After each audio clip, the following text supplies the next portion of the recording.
We'll go inside the Ram 1500.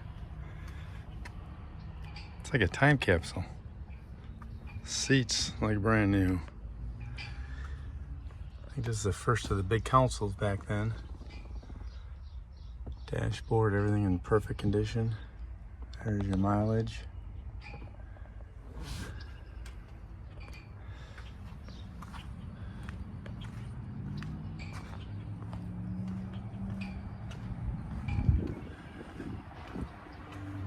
Door panels all in perfect condition.